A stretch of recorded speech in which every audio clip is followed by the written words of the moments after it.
রমজানে মৃত্যু হলে কি কবর আযাব মাফ হয়ে যায়? রমজানের মৃত্যু নিয়ে আমাদের অনেকের অনেক রকমের ধারণা আছে।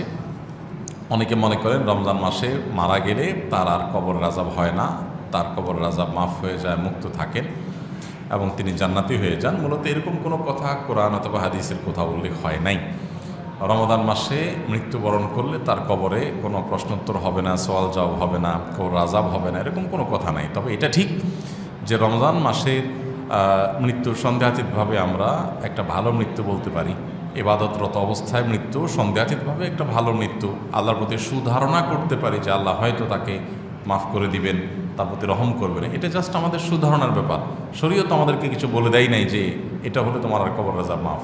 তবে শুক্রবারের মৃত্যু সম্পর্কে হাদিসে প্রমাণিত যে শুক্রবারের মৃত্যু হলে সেই দিনে মৃত্যুর কারণে আল্লাহ রাব্বুল আলামিন নাজাত দান করেন এবং ওই ব্যক্তির কবর আযাব মাফ হয়।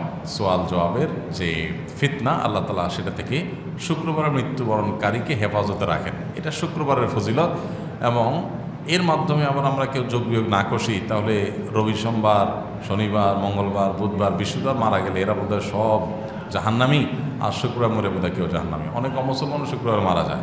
মূল জিনিসটা মানুষের আমল, এই কিবারে মারা গেল এটা মূল জিনিস না। অতএব যদি ঈমানদার আমলদার আবার শুক্রবারের মৃত্যু পায় তাহলে বুঝতে হবে আল্লাহ তাআলার বিশেষ এহসান তার প্রতি হয়েছে। আবার শনি, রবিবার, সোমবার মারা গেলে যে এহসান হয় নাই তা না। আমাদের প্রিয় নবী সাল্লাল্লাহু আলাইহি ওয়াসাল্লাম কিন্তু শুক্রবারে মারা যান নাই, উনি আল্লাহর নবী ছিলেন। অতএব শুক্রবারে মারা গেলেই নেককার, আর না হলে আর নেককার না। এত সহজ ক্যালকুলেশনের সুযোগ নাই। আমাদের এলাকায় একজন দরবেশ নামে খুব পরিচিত ছিল, বর্তমানে তিনি মৃত। এখন ওনার মৃত্যুবার্ষিকী উপলক্ষে কিছু মাদ্রাসার ছাত্র নিয়ে ওনার কবরের চারপাশে কোরআন তেলাওয়াত করে এবং ফজর নামাজের পরে বিরিয়ানি বিতরণ করে। এসব কি ইসলাম সমর্থন করে? এ বিষয়ে পরামর্শ দিলে উপকৃত হতাম। দরবেশের পরিবারদের জন্য কিছু পরামর্শ দেন। ওনারা চাইলে কি ইসলামে সওয়াব করতে পারে?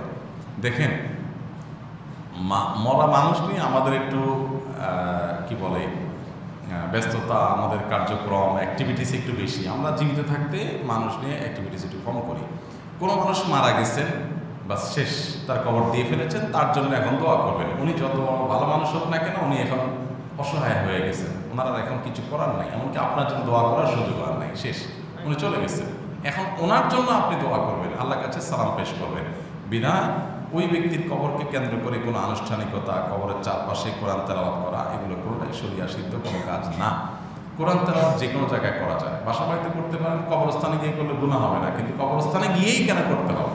বাসায় থাকলে তো বাসায় করতে পারতেন, ওখানে গিয়ে করলে যে আলাদা কোনো ফজিলত আছে এরকম কোনো কথা নাই। বিশেষ করে কবরস্থানের চারপাশে হাফেজরা বসেই কোরআন তেলাওয়াত করলে দেখতে আপনার কাছে ভালো লাগতে পারে, কিন্তু শরীয়ত তো দেখতে ভালো জিনিস না। ইবাদত বন্দেগী আপনি যথাস্থানে বসে করবেন, কোনো একটা জায়গায় যেয়ে করতে হবে এরকম যদি আপনি মনে করেন তাহলে সেটা ভুল হবে। আর কবর কেন্দ্রিক বেদাত এবং শিরকের সূচনা হয় এগুলো থেকে। এরপর আস্তে আস্তে কবরওয়ালার কাছে, কবর যিনি শুয়ে আছেন তার কাছে মানুষ চাইতে শুরু করে। বিদায় এগুলো করা উচিত না। ওই ব্যক্তির পরিবারের সদস্য যারা, তাদের কর্তব্য এরকম শিরক বেদাত যেন না হয় কবরে, সেই জিনিসগুলো দেখা। আল্লাহ আমাদেরকে এই সমস্ত শিরক এবং বেদাত থেকে বেঁচে থাকার তৌফিক দান করুন। আস-সুন্নাহ ফাউন্ডেশন, উম্মার স্বার্থে সুন্নাহর সাথে।